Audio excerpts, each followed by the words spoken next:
Le dossier du jour. Isabelle Rupin. À ceux qui partagent la passion de l'histoire et particulièrement de l'histoire de la Mayenne, mais pas que, cette invitation des étudiants de l'UCO Laval est faite pour vous. Et vous êtes tous en 3e année de licence d'histoire à l'UCO et vous nous invitez donc dimanche prochain et vous êtes venus donc ensemble nous présenter cette traditionnelle et cette 9e édition de la fête de l'histoire. En tout premier, Lénie Royer-Pérussel, vous allez nous présenter une des premières conférences plutôt originales sur le thème de la guerre et la folie. Effectivement, durant les fêtes de l'histoire, il va y avoir notamment une conférence de l'historien Hervé Guillemin avec l'intitulé suivant « La guerre peut-elle rendre fou ? Histoire d'un débat de société à l'époque de la Grande Guerre ». Hervé Guillemin, c'est un historien qui travaille notamment à Le Mans Université et il va être un chercheur au laboratoire TEMOS CNRS. Alors, durant cette présentation, il va particulièrement évoquer l'aspect du quotidien tragique ou désorienté des soldats de la Grande Guerre qui va mener à des maladies mentales et des perceptions assez particulières durant cette guerre et ensuite pour le traitement. Et on sait qu'effectivement, la psychiatrie a fait de gros progrès, malheureusement, à cause de cette Première Guerre mondiale. Et puis, je crois que vous avez une autre proposition aussi, un petit peu sur le même thème. Effectivement, la fête de l'histoire cette année est accompagnée d'un autre événement, qui sont les Nocturnes de l'histoire, qui se déroulent le 26 mars, avec notamment le thème de la naissance de la psychiatrie moderne dans l'Empire romain. Cette conférence sera assurée par un spécialiste, là encore. Et Pierre-Henri Ortiz, qui va traiter de cette conférence. Voilà, et donc ça, qu'on ne confonde pas ça fait partie des Nocturnes. Et c'est donc ce mercredi. À l'UCO, 25 rue du Mans. Parti. Les Nocturnes commencent à 18h et la conférence à 19h30. Voilà, une première conférence.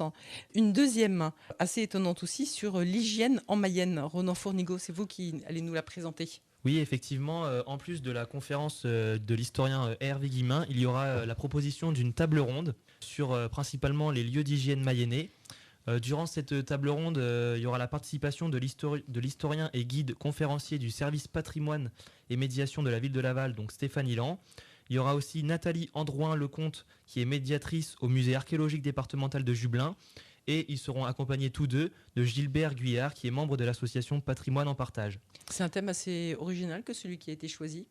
Oui, effectivement, les lieux d'hygiène en Mayenne sont particulièrement caractérisés par les bains-douches et aussi les bateaux lavoirs donc de Laval, donc préservés par l'association que défend Gilbert Guyard.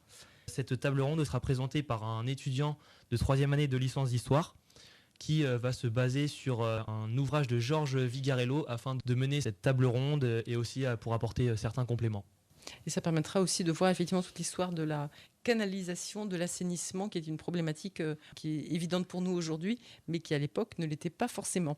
Donc merci Ronan Fournigaud. Et puis il vous reste à vous, Julie, de nous parler du complément qui est très important lors de cette fête de l'histoire du 30 mars de dimanche prochain. Alors oui, la fête de l'histoire se déroule de 13h30 à 19h. Il n'y a pas que des conférences. On va aussi vous proposer 3 ateliers. Donc un portant sur la généalogie, l'ADN au secours du généalogiste. Les généalogistes Jean-René Ladurée et David Audibert. Jean-René Ladurée, qui est le directeur de l'UCO, ça tombe plutôt bien. Oui, c'est ça. Ils vous proposeront de plonger dans le domaine de la science et de la généalogie au travers d'une démonstration participative pour le public.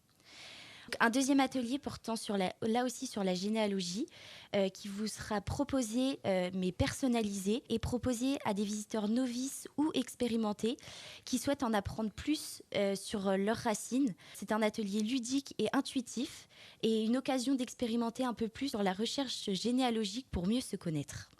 Un 3e atelier portant sur le patrimoine mayennais, nommé Fragments de monuments, saurez-vous reconnaître la Mayenne ? Il a été réalisé par les étudiants eux-mêmes. Ils l'animeront et il sera proposé aux visiteurs de se questionner et de se challenger sur la reconnaissance de différents monuments du patrimoine mayennais.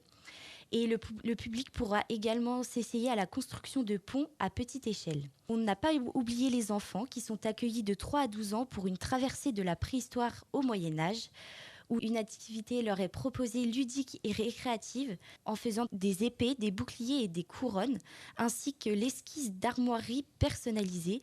Et une surprise les attend pour les plus courageux à la fin de cette animation.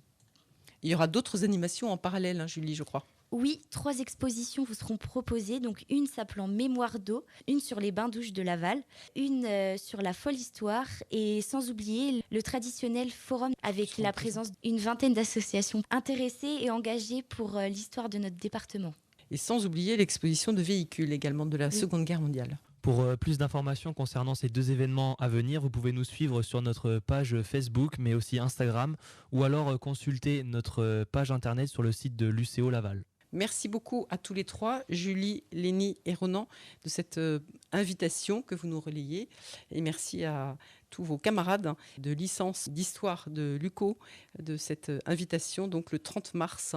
Enfin, une petite plongée dans cette fête historique, sans oublier le 26, les Nocturnes de l'histoire. Merci beaucoup. Merci.